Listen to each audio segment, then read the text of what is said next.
예수가 주인 되게 하라라는 제목으로 오늘 이 누가복음 본문 말씀을 우리가 함께 보도록 하겠습니다. 예수님께서 처음에 이제 사역을 시작하실 때 하나님 나라를 선포하시면서 사역을 시작하셨습니다.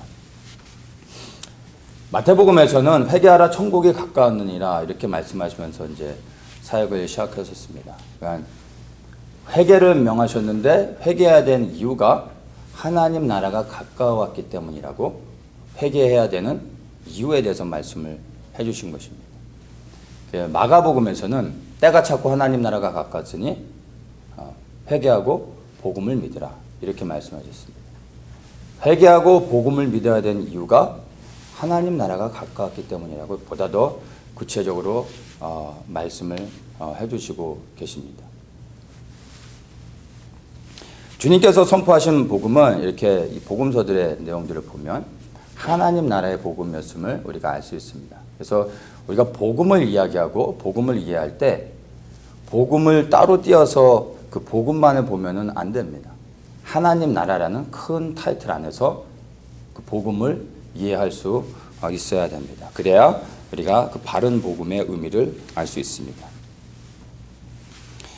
이 하나님 나라라는 큰 전제를 제외하고서 복음만을 이야기하게 되면은 우리가 몇 가지 실수를 하게 됩니다. 그것이 첫 번째, 시간의 어떤 긴급함들이 사라져버리게 됩니다. 예수님께서 하나님 나라를 복음을 선포하실 때 회개해야 될 이유, 복음을 믿어야 될 이유가 무엇인지를 말씀해 주셨어요. 하나님 나라가 가까이 왔기 때문에 이제 회개하고 복음을 믿어야 된다고 말씀하셨습니다. 어린아이들에게 숙제를 내줄 때 숙제를 내준 다음에 마지막으로 반드시 얘기해 주는 게 듀데이입니다. 이 숙제를 언제까지 끝내야 된다라고 얘기해 줍니다. 이 숙제가 끝나는 날을 정해주지 않으면 아무리 숙제를 받아도 아이들이 사실은 숙제를 끝낼 수가 없는 것입니다. 이 숙제뿐만이 아니라 모든 일에 기한이 있습니다.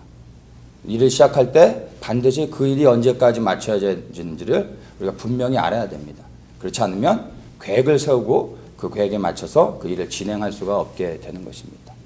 우리가 복음을 믿어야 되는 이유는 하나님 나라가 가까웠기 때문입니다. 그냥 예수 믿으세요가 아니라 왜 예수를 믿어야 되는지 그것을 분명히 얘기해야 됩니다. 하나님 나라가 가까이 오고 있기 때문입니다. 하나님 나라가 다 이제 이 땅에 임하게 되면 무슨 일이 일어납니까? 늘 계속해서 반복해서 말씀을 나누는 것이죠. 심판을 의미하는 것입니다. 다시 오시는 예수 그리스도가 이 땅에 오시면 하나님의 나라가 실제적으로 이 땅에서 이루어지는 것입니다. 그런데 그분이 이때 이 땅에서 하나님의 권세를 가지고 통치하시기 전에 먼저 하시는 것이 땅에 대한 심판인 것입니다. 그래서 하나님 나라가 다가오고 있다는 것은 또 심판을 의미하는 것이고 그렇기 때문에 복음을 우리는 즉시로 시간을 미루고 다음에 생각해 볼 내용이 아니라 바로 즉시로 우리는 회개하고 복음이신 예수 그리스도를 믿어야 되는 것입니다. 그래서 우리가 복음을 전할 때 반드시 이야기해야 되는 것이 하나님 나라가 이제 속히 오고 있다라는 것입니다. 그것을 우리가 나눌 수 있어야 됩니다. 또한 이 하나님 나라를 빼버리고 복음을 전하게 되면 많은 경우 이 복음이 이기적인 나를 위한 그러한 복음으로 변질되어질 수 있습니다. 이 복음이라는 것은 원래 이 복음의 본질은 나를 구원하는 거에 있지 않습니다. 물론 예수님이 우리를 구원해 주셨습니다. 그래서 복음이 담고 있는 내용인 건 맞습니다. 그러나 이게 복음의 전부는 아닙니다. 복음의 본질은 하나님 나라의 회복입니다. 그 큰 하나님 나라의 회복 안에 우리의 구원이 포함되어져 있습니다. 그래서 이 하나님 나라라는 큰 컨셉 안에서 우리의 구원을 이해할 수 있어야 됩니다. 그래서 주님께서 먼저 우리를 구원해 주시고 구원받은 하나님의 백성들이 이 땅에 이루어질 하나님의 나라를 위하여 헌신하여 생명 들여 섬길 수 있도록 기회를 주시는 것입니다. 이제 우리가 구원받은 하나님의 백성들이라면 우리에게 주신 그 구원의 은혜와 생명으로 감사하며 이제 우리의 삶을 들여 이 땅에 이루어질 하나님의 나라를 위해 섬겨야 되는 것입니다. 그것이 하나님 나라의 진정한 복음입니다. 그런데 이 하나님 나라를 빼버리고 복음만을 말하게 되면 이 복음이 나만을 위한 것이 돼서 구원을 받았음에도 불구하고 감사하기보다는 끊임없이 이 땅의 것들을 구하며 하나님을 원망하고 불평하고 하나님께 계속해서 무엇인가를 요구할 수밖에 없는, 나만을 향하는 그러한 이기적인 복음으로 변질될 수밖에 없음을 알아야 됩니다. 그래서 우리가 복음을 이야기할 때 항상 하나님 나라라는 큰 타이틀 안에서 이 복음을 이해하는 것은 너무 중요합니다. 그래서 예수님께서 많은 사람들을 놓고 이제 가르치실 때 많은 비유의 말씀들을 하셨습니다. 모든 가르침 가운데 많은 경우 비유로 설명해 주셨는데 그 많은 비유 가운데 하나님 나라에 대한 비유들이 굉장히 많은 것을 우리가 복음서를 통해서 알 수 있습니다. 오늘 우리가 나누는 이 본문 포도원 비유의 말씀인데 이 포도원 비유의 말씀도 하나님 나라의 복음에 대한 메시지입니다. 하나님 나라의 비유로 말씀하고 있는 것입니다. 이 포도원 비유의 말씀이 이제 예수님께서 공개적으로 많은 사람들을 모아놓고 가르치시는 마지막 메시지가 됩니다. 자, 그리고 이제 예수님께서 이제 이 공개적인 가르침을 끝내고 나서 예루살렘에 입성하신 다음에 제자들과 마지막 유월절 만찬을 하시고 그 다음에 이제 십자가에 못 박히시는 이제 그분의 사역을 완성하는 단계로 나아갑니다. 그래서 제자들에게만 집중합니다. 공개적인 가르침으로서는 오늘 우리가 나누는 이 20장의 본문이 이제 마지막이 되는 것입니다. 근데 이 마지막 이 공개적인 가르침의 메시지가 바로 하나님 나라에 대한 말씀이라는 것입니다. 그러니까 주님께서 하나님 나라를 선포하시면서 사역을 시작하셨고 또한 하나님 나라를 가르치면서 사역을 마무리 짓고 있는 것을 우리가 볼 수 있습니다. 그래서 하나님 나라로 시작하고 하나님 나라로 끝을 맺고 있습니다. 예수님의 재림이 정말로 가까워진 우리가 살아가고 있는 이 시대에 사실 오늘 이 포도원 비유의 말씀, 하나님 나라에 대한 이 가르침, 마지막으로 주시는 이 가르침은 우리에게 특별한 의미가 있다고 생각을 합니다. 지지난주에 이제 열문화의 비유를 통해 하나님 나라의 그 메시지가 무엇인지를 우리가 나눴었습니다. 그때 어느 한 주인이 왕의 권세를 받으러 먼 나라로 가면서 자기의 종들에게 한 문화씩을 나눠줍니다. 그러면서 내가 돌아올 때까지 이것을 가지고 장사하라고 얘기합니다. 그 말은 돌아와서 장사한 것에 대한 결산을 하겠다는 것이죠. 그래서 왕의 권세를 받아가지고 주인이 돌아옵니다. 돌아올 때는 그들의 평범한 주인이 아니라 이제 그 나라의 왕으로서 돌아오게 됐습니다. 그래서 한 문화를 가지고 열 문화를 남긴 종에게는 단순히 칭찬해주고 많은 어떤 재산을 준 것이 아니라 그 이상으로 열 꼴을 다스리는 권세를 주셨습니다. 왜냐하면 그는 이제 평범한 한 가정의 부유한 주인이 아니라 한 나라를 통치하는 왕이기 때문에 그러한 열 꼴을 다스리는 권세를 줄 수 있는 권한이 있었던 것입니다. 그래서 주인의 말에 충성스럽게 순종해서 그 열매를 맺은 결실을 맺은 충성스러운 종에게 다스리는 권세를 준 것입니다. 그런데 반면에 주인이 그렇게 명령했음에도 불구하고 주인이 왕이 돼서 돌아오는 걸 원치 않았던 종, 주인에게 불순종했던 종은 아무것도 하지 않습니다. 그래서 그때 주인이 돌아왔을 때 그 주인이 종에게 꾸중하고 책망만 한 것이 아니라 그 종을 죽입니다. 그가 평범한 주인이라면 종을 꾸지람하고 징계는 할 수 있지만 죽이는 그러한 심판은 할 수 없었을 것입니다. 그런데 그는 이제 한 나라를 통치하는 왕이기 때문에 왕의 권세를 가지고 심판을 할 수 있는 자격이 되어졌던 것입니다. 그것이 열문화의 비유 안에 담겨져 있는 것입니다. 핵심 내용을 보면 주인과 종이라는 관계를 우리가 발견할 수 있습니다. 종이라 함은 어느 한 주인을 섬기는 그러한 신분임을 우리가 알 수 있습니다. 그러니까 자유인이 아니라 주인에게 속해 있다라는 의미를 우리가 알 수 있습니다. 그래서 이 열문화의 비유는 하나님 나라에 대해서 우리에게 설명해 주고 있는데 이 열문화의 비유에서 이 종의 의미가 뭐냐면 바로 그 대상이 우리 그리스도인인 것입니다. 왜냐하면 우리 그리스도인들은 하나님께 속했고 하나님의 백성이며 하나님을 섬기는 그러한 신분을 가지고 있습니다. 그래서 우리가 예수 그리스도를 믿는다라고 말할 때 우리는 그리스도를 섬기는 종이라는 것을 다 알고 있습니다. 그래서 하나님과 우리의 관계는 주인과 종의 관계가 되는 것이고 우리는 섬겨야 될 주인이 있음을 우리는 인식하게 됩니다. 그래서 이 열문화의 비유는 바로 믿는 우리 그리스도인들에 대한 비유의 말씀이었습니다. 그래서 우리가 각자에게 주신 하나님의 분명한 어떤 부르심과 또한 사명들이 있는 것입니다. 많은 경우 그것을 교회를 통해서 이제 확인하고 또 교회를 통해서 그러한 섬김을 통해 주님이 주신 사역들을 감당하게 되고 또 특별한 경우 하나님과의 관계 안에서 하나님께서 우리에게 또 요구하시는 것들이 있습니다. 그것들을 우리는 발견해야 됩니다. 그래서 하나의 어떤 주님을 더 잘 섬기기 위해서 우리 안에 주신 은사 달란트를 개발한다는 것이 아니라 종의 신분으로서 주인이 우리 각자에게 주시는 분명한 사명과 부르심과 목적이 있다는 것입니다. 그것을 발견하며 그것을 충성스럽게 감당해야 됩니다. 그렇지 않으면 주인이신 주님이 다시 돌아오셨을 때 우리를 심판하시는 것입니다. 자, 그것이 열문화에 대한 비유였는데 우리가 이제 이것을 생각하면서 매일의 삶 속에서 나는 주님께서 주신 그러한 그 부르심 가운데서 날마다 나의 최선을 다하며 열매를 맺어가고 있는지 그 부르심 가운데 순종하며 살아가고 있는지를 날마다 돌아봐야 됩니다.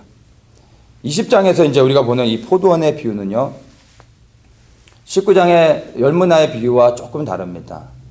보다 더 큰 어떤 넓은 의미로서 하나님 나라에 대해서 우리에게 설명해 주고 있습니다. 나오는 이제 인물들을 보면 포도원 주인과 농부들이 나오는 것을 우리가 봅니다. 이 농부들이라면 큰 컨셉 안에서 보면 믿는 자와 믿지 않는 자를 포함한 세상에 살아가는 모든 사람들을 대상으로 하는 것을 우리가 알 수 있습니다. 본문을 보면서 우리가 이 포도원 비유에 담겨 있는 하나님 나라에 대한 의미들을 좀 보도록 하겠습니다. 자, 9절을 읽겠습니다. 이 비유로 백성에게 말씀하시되 한 사람이 포도원을 만들어 농부들에게 새로 주고 타국에 가서 오래 있다가 한 사람이 포도원을 만들어서 농부들에게 새를 주었다라고 말하고 있습니다. 이것을 마태복음에서는 조금 더 자세하게 설명하는데요. 여전 그냥 새를 주고 갔다고 하지만 마태복음에서는 어떻게 얘기하냐면 한 집주인이 포도원을 만들고 산울로 두르고 거기 집자는 구유를 파고 망대를 짓고 농부들에게 새로 주고 타국에 갔더니 이렇게 말하고 있습니다. 자, 이걸 통해서 이제 우리가 포도원 주인의 성품을 알 수가 있습니다. 땅 주인이 그냥 버려진 땅이나 황폐한 땅 그리고 보수를 많이 해야 되는 그런 좀 험한 땅을 주고 간 것이 아니라요.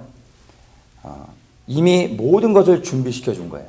기름진 땅이고 그리고 이 농사만 열심히 지으면 풍성한 수확을 맺을 수 있는 모든 환경을 만들어주고 갔다라는 것을 우리가 이해할 수 있습니다.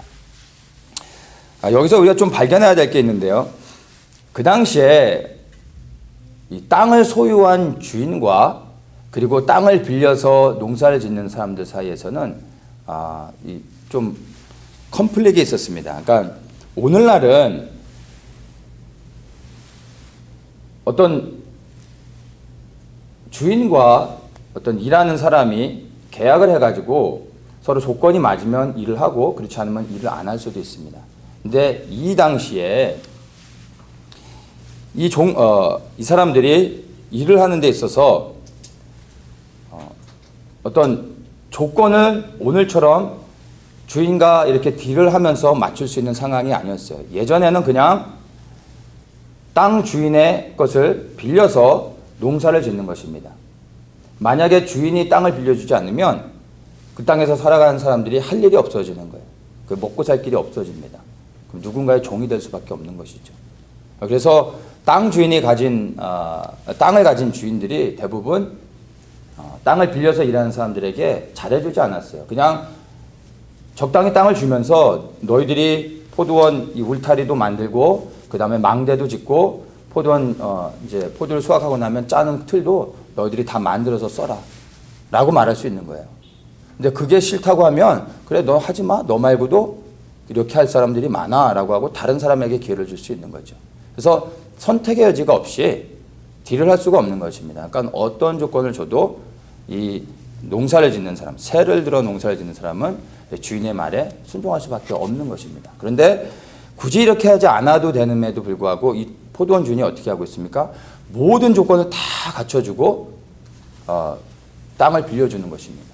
그냥 일만 열심히 하면 열매를 맺을 수 있도록 한 것입니다. 그래서 이 땅 주인이 얼마나 선한 사람인지를 이 본문을 통해서 우리가 좀 발견할 수 있어야 됩니다. 이제 농부들을 우리가 좀 봐야 되는데요. 농부들을 ESV에서는 이제 테넌트라고 말합니다. 그러니까 새를 들어 사는 사람들이죠. 그러니까 땅을 빌려서 일을 하는 사람들, 그러니까 소작농이라고 우리가 흔히 이해하면 될 것 같습니다. 근데 이들을 이해할 때 우리가 분명히 알아야 되는 것은 이 사람들이 종이 아니라는 거예요. 자유인입니다. 그러니까 주인에게 소유로 속해 있는 그러한 노예의 신분의 종이 아니라 자유인인 것, 법적으로 자유를 가진 자들입니다. 근데 이 자유인들이 땅은 없어요. 그래서 일을 하기 위해서는 누군가의 땅을 빌려서 일을 해야 되는 것입니다. 그래서 또 한 가지 우리가 알아야 되는 것이 이들이 자유인이지만 누군가의 땅을 빌려 일을 하기 시작하는 순간 다른 사람들에게 있어서는 자유하지만 땅을 빌려준 사람에게 있어서는 자유하지 못하는 것입니다. 그 사람에게 구속되게 됩니다. 왜냐하면 그 주인이 땅을 빌려줬기 때문에 주인의 조건에 맞춰서 그 일들을 해야 되는 것입니다. 그래서 그 자유가 제한이 되면서 땅을 빌려준 주인에게 순종해야 된다는 것을 우리가 알아야 됩니다. 하나님께서 세상을 창조하신 다음에 아담에게 이 세상을 다스리고 통치하는 권세를 주셨습니다. 그러니까 에덴 동산의 소유권을 주신 것이 아니라 에덴 동산을 다스리는, 통치할 수 있는 그러한 권세를 위임해 준 것입니다. 그러니까 소유로서 바꿔준 것이 아닌 것을 우리가 알아야 됩니다. 이것을 어떻게 할 수 있냐면은 모든 것을 아담이 원하는 대로 임의대로 다 할 수 있도록 하셨는데 동산 중앙에 있는 선악과는 먹지 못하도록 명령하셨습니다. 다 할 수 있는데 단 하나 선악과는 먹지 못하게 한 것입니다. 또 많은 사람들이 선악과를 보면서 왜 먹지도 못할 선악과를 그러면 동산 중앙에 가장 잘 보이는 곳에 둬가지고 아담으로 하여금 미혹되게 했느냐라고도 많이 이야기를 합니다. 근데 이 동산 중앙 가장 잘 보이는 곳에 선악과를 두시고 그 나무를 먹지 못하게 하셨다라는 것은 아담에게 모든 권세와 능력을 다 주어서 그가 임의대로 모든 것을 함으로 자기의 소유인 것처럼 느껴질 수 있고 그렇게 보여질 수 있지만 선악과를 통해서 그가 깨달아야 되는 것이 무엇입니까? 그 또한 엄청난 권세와 능력을 받았음에도 불구하고 선악과를 볼 때마다 아담도 주인이 아니라는 것, 누군가를 섬겨야 된다는 것을 인식하게 하는 것입니다. 바로 그가, 누군가가 바로 이게 하나님이 되는 것이죠. 그러니까 아담에게 주신 권세와 능력이 엄청나다 할지라도 그것이 하나님으로부터 위임된 것이지 그의 소유가 아니라는 것입니다. 그것을 우리에게 보여주는 것입니다. 자, 그런데 아담이 모든 것을 할 수 있고 단 하나 하지 말라고 한 선악과를 먹음으로 인해서 하나님을 섬기는 것에 실패하게 됩니다. 그러니까 하나님께서 주신 권세와 능력, 그 모든 누릴 수 있는 것들로 그 안에서 만족하지 못하고 뭐죠? 에덴 동산의 주인이 되길 원했던 거예요. 그래서 그 단 하나 하지 말아야 될 것을 범하게 되는 죄를 짓게 됩니다. 아담의 실패 이후로 인류의 역사 속에서 동일한 실패들이 끊임없이 반복되어지고 있는 것이 우리의 삶의 모습인 것입니다. 그래서 이 본문에 포도원 농부들의 이 비유를 통해서 하나님 나라를 우리에게 보여주는데 바로 이러한 것들이 계속해서 반복되고 있다는 것을 우리에게 이 비유를 통해 말씀해 주고 있는 것입니다. 이제 포도원 주인이 농부들에게 그 땅을 새를 주고서 이제 타국에 가서 이제 떠나 있습니다. 그러다 이제 추수 때가 돼서 그 그 소출의 일정액을 받으러 이제 종을 보냅니다. 10절에 종을 보냈는데 농부들이 종을 심히 때리고 그냥 보냈다라고 말합니다. 왜 그냥 보냈을까요? 마땅히 처음에 땅을 세를 줄 때는 분명히 수확의 얼마를 주인에게 바치고 나머지를 종들이 갖게끔 했을 텐데 그들이 그것을 원치 않았습니다. 그러니까 주인과 맺은 계약을 파기했던 거죠. 왜죠? 나눠주는 것을 원치 않았던 거예요. 그 모든 것을 자기들이 갖고 싶었던 거죠. 그래서 주인이 다시 보냅니다. 두 번째 종을 보내고 또 세 번째 종을 보내는데 동일하게 그 종들을 때리면서 보냅니다. 그러자 이제 13절에 보면은 이렇게 말합니다. 포도원 주인이 가로되 어찌할꼬 내 사랑하는 아들을 보내리니 저희가 혹 그는 공경하리라. 이렇게 말합니다. 종들을 보내도 순종하지 않자 이제 아들을 보냅니다. 아들을 보낸다는 의미는 주인이 직접 가는 것과 동일한 의미입니다. 그래서 아들을 볼 때 주인을 보는 것이고 그 주인을 볼 때 이제는 주인과 했던 그 계약을 생각하며 이제는 순종하겠지라고 생각을 한 거예요. 그래서 아들을 보냈는데 아들을 보는 순간 농부들이 어떻게 반응합니까? 14절에 이렇게 말합니다. 농부들이 그를 보고 서로 의논하여 가로되 이는 상속자니 죽이고 그 유업을 우리의 것으로 만들자. 포도원 주인의 아들을 보는 순간 주인이 생각난 거죠. 그리고 그 주인과 맺은 계약을 생각하면서 순종한 것이 아니라 무엇이 생각나요? 이 사람 포도원 주인의 상속자니까 이 사람을 죽이면 이 포도원이 우리 것이 되겠구나 라고 생각한 거예요. 그리고 그 아들을 죽입니다. 동기가 무엇입니까? 바로 포도원에 새를 들어서 거기에서 맺는 수출로는 만족하지 못하고 그 포도원을 소유하고 싶었던 거예요. 그 포도원의 주인이 되고 싶었던 것이죠. 그래서 포도원 주인의 아들을 죽인 것입니다. 이게 동일하게 아담 때로부터 오늘 우리가 살아가고 있는 이 시대 계속해서 인류의 역사 가운데서 믿는 자와 믿지 않는 자 모두 포함해서 계속해서 반복되는 것입니다. 주인을 대적하며 주인을 섬기기를 거부하는 것. 이게 믿지 않는 사람들뿐만이 아니라 믿는 우리들 안에서도 매일 일어나는 그러한 전쟁이 되는 것입니다. 자, 이렇게 아들을 보냈는데 아들이 죽임을 당하자 이제 그 주인이 어떻게 하겠습니까? 16절에 와서 그 농부들을 진멸하고 포도원을 다른 사람들에게 주리라. 너무나 당연한 것이죠. 더 이상 주인이 그들을 용서할 수 없는 것입니다. 여기서 진멸했다라고 말씀하시는데 destroy라는 단어를 씁니다. 그러니까 멸망을 시켰다는 거죠. 이 얘기를 조금 더 실감나게 얘기하면 죽였다라는 것입니다. 상속자를 보고서 순종하지 않고 포도원을 빼앗길 원했던 사람들이 그 아들을 죽였을 때 주인이 돌아와서 그 주인의 말에 순종하지 않은 그리고 주인이 되길 원했던 자들, 포도원 주인이 되길 원했던 이 약한 자들을 다 죽였다라는 것입니다. 이 죽였다라는 의미가 우리에게 어떻게 받아들여야 됩니까? 예수 그리스도께서 다시 오실 때 그리스도께 순종하지 아니하고 그리스도가 주인 되는 것을 허락하지 아니하고 내가 주인 되려고 하는 모든 사람들 그들을 심판하신다는 겁니다. 그 심판은 영원한 불못에 들어가는 그러한 심판을 말하고 있는 것입니다. 누가 심판을 받습니까? 주인 되려고 했던 자들.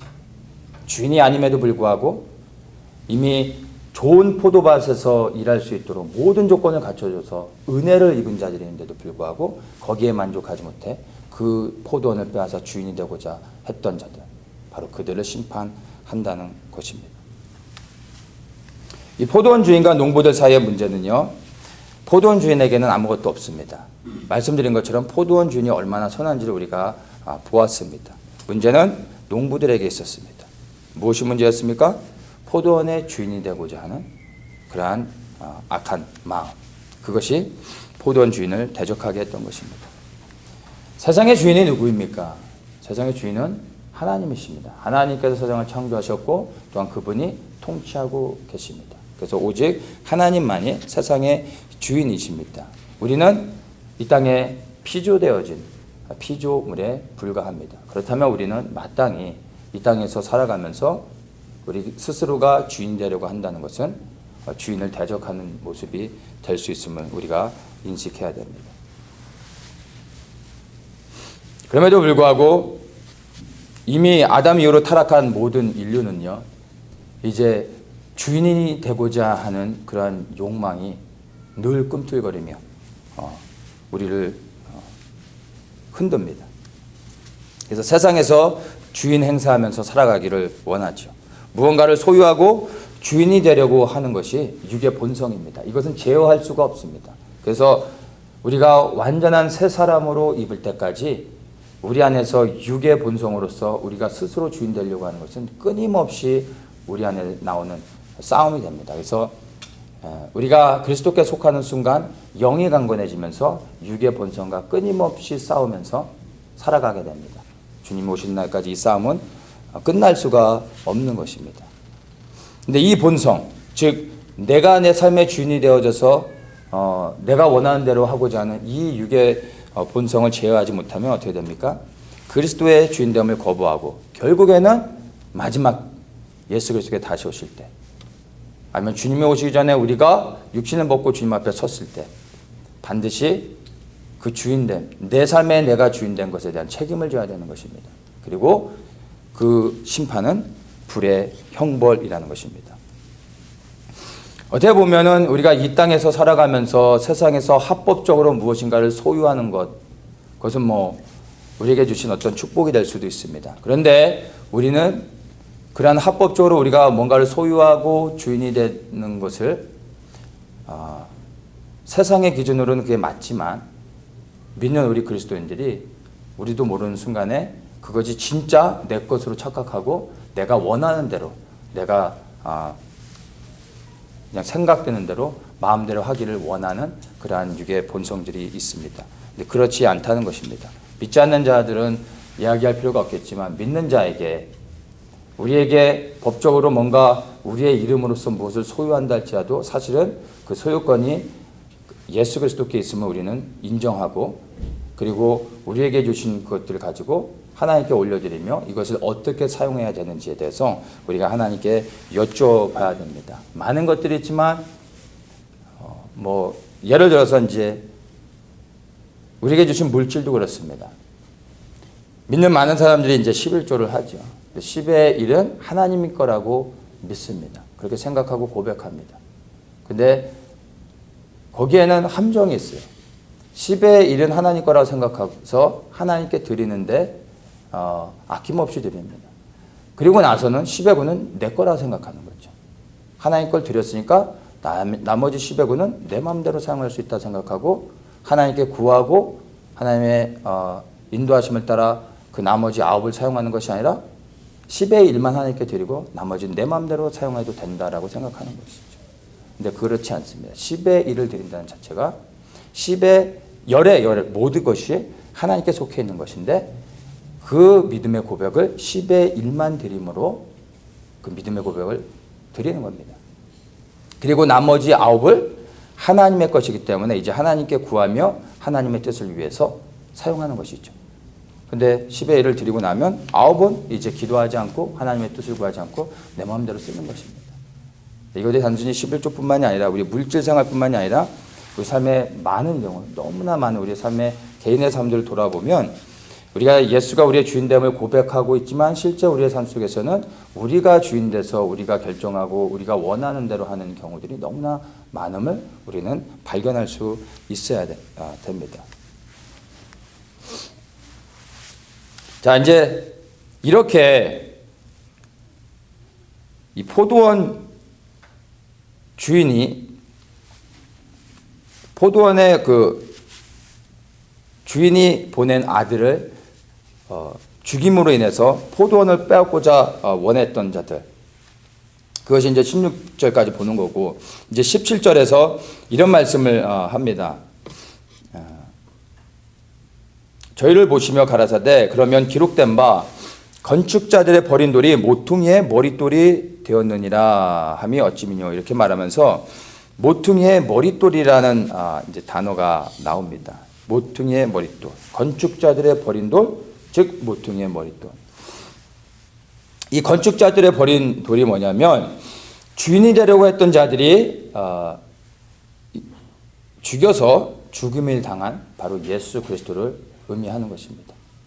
여기 이 본문에서 보면 바로 포도원 주인이 보낸 아들이 되는 것이죠. 근데 이것이 우리에게 적용되어질 때 바로 세상의 주인된 예수 그리스도께서 이 땅에 오셨는데 그 예수 그리스도를 주인으로 인정하지 않고 이 세상에서 내가 주인 되기 원했던 사람들이 예수님을 죽인 것입니다. 그것이 바로 건축자들의 버린 돌로서 지금 17절에서 설명해 주고 있습니다.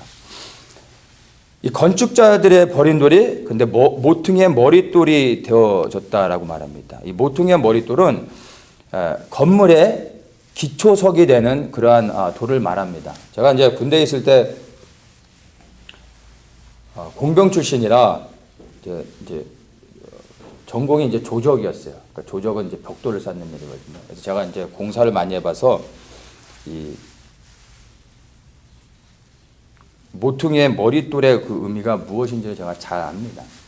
그러니까 이제 건물을 지을 때 이제 벽돌을 쌓으려면 이제 건물이 사각형이잖아요. 그러면 한쪽 코너를 딱 기준점을 잡습니다. 그리고 거기에 수평을 세워가지고 벽돌을 하나 딱 올려놓습니다. 그러면 그 벽돌을 기준으로 해서 다른 그 코너에 수평을 똑같이 맞춥니다. 그 벽돌을 기준으로 해서. 그래서 수평을 각 코너로 맞춘 다음에 기준이 되는 그 머릿돌을 세워놓고 그 다음에 좌우로 벽돌을 쭉 이렇게 쌓아가는 것입니다. 1단이 다 쌓아지고 나면 그 다음에 이제 그 기초석 위에다가 2단을 쌓습니다. 그리고 좌우로 계속 벽돌을 쌓는 겁니다. 그러니까 여기 쌓다 저기 쌓다 마음대로 쌓아서 건물이 올라가는 게 아니라 룰이 있는 거야. 기준이 되는 머릿돌을 세우고 그 돌을 위에 세우면서 옆으로 쭉 건물이 올라가는 것입니다. 그래야 그 건물이 계속 올라가면서도 수평을 계속 유지하고 밸런스가 맞으면서 튼튼해지는 것입니다. 그래서 이 머릿돌이 굉장히 중요하죠. 그래서 그 건물을 짓는 사람들은 머릿돌을 쓸 때 깨지거나 흠이 있거나 좀 그 불량품을 쓰지 않고 가장 좋은 돌을 골라서 딱 올려놓게 되는 것입니다. 근데 건축자들, 즉 건물을 짓는 사람들을 볼 때 전문가들인 거죠. 근데 이 전문가들이 버린 돌이에요. 근데 그 버려진 돌이 모퉁이 돌이 되었다는 것입니다. 이게 기이한 일이 되는 것이죠. 이것이 무엇을 의미합니까? 예수님을 버린 자들이 누구입니까? 예수님을 누구보다도 열렬히 환영하면서 섬겨야 된 유대 지도자들이었어요. 제사장들과 바리새인과 이런 유대 지도자들이 예수님을 버려버렸습니다. 그리고 이스라엘의 왕이신 예수님, 당연히 모든 유대인들이 예수님을 섬겨야 됨에도 불구하고 이스라엘이 그들의 왕을 버려버린 것입니다. 그리고 이제 시간이 흘러서 오늘날 유대인들만이 하나님을 섬겨야 될 이스라엘만이 예수님을 버린 것이 아니라 오늘날 교회의 머리 되신 예수 그리스도를 현대 교회들이 버려가고 있는 것을 우리가 볼 수 있습니다. 누구에게 버림을 받습니까? 예수님이 주인 되는 것을 원치 않는 자들.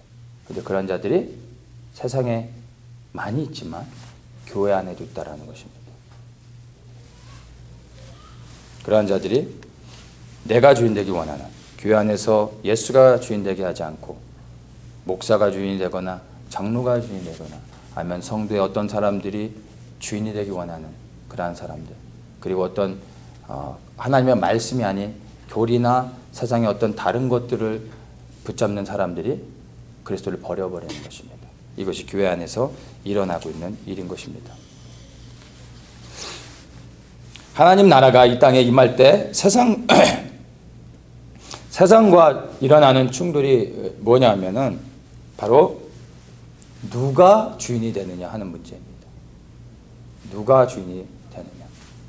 이것이 바로 이 땅에 임할 하나님의 나라가 점점 내려올수록 그 주인이 누가 주인이 되느냐 하는 이 이슈가 점점 더 크게 일어나게 될 것입니다.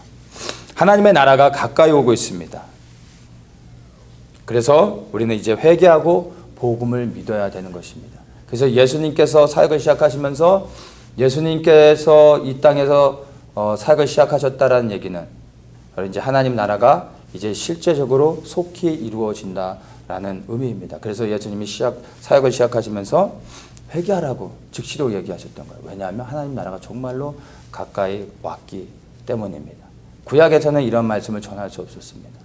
오직 예수님만이 이 하나님 나라가 가까웠다라고 선포할 수 있는 것입니다. 예수님이 이 땅에 오셨고 그리고 그분이 십자가를 지심으로 인해서 인류의 모든 죄를 사하심으로 인하여 예수를 믿는 모든 자 안에 하나님의 나라가 즉시로 이루어지게 된 것이고 그리고 그들의 하나님 나라를 마음속에 이루며 그리스도께 순종하는 사람들의 삶의 그 영역 안에 하나님의 통치가 점점 넓어지며 하나님 나라가 그렇게 확장되어져 가는 것입니다. 그러니까 하나님의 나라는 영역의 관점이 아니라 통치의 관점입니다. 내가 하나님 나라에 순종하며 살아가면 하나님의 나라가 내 삶 속에 이루어져 가는 것입니다. 그렇게 이루어져 갈 때 실제로 이 땅에 하나님의 나라가 이루어지게 되는 것입니다. 그래서 하나님이 찾으시는 사람들은 먼저 하나님 나라의 법에 순종하며 나의 삶의 현장 가운데 하나님의 나라의 법에 순종하면서 그 통치를 이루며 그 영역을 확대해 나가는 사람들이 모여지고 그것이 더욱더 확장되어질 때 하나님의 나라가 실제로 이 땅에 이루어지는 것입니다. 그래서 하나님 나라가 가까이 오고 있기 때문에 회개하고 복음을 믿으라라고 말씀하셨던 것입니다. 이 회개한다는 것은 이제 우리가 분명히 이제 이해할 수 있어야 됩니다. 우리가 인생을 살아가면서 수많은 것들을 회개하지만 매일 삶 속에서 회개하는 그런 것들이 아니라 그런 것도 중요하겠지만 회개의 본질은 다른 것이 아닙니다.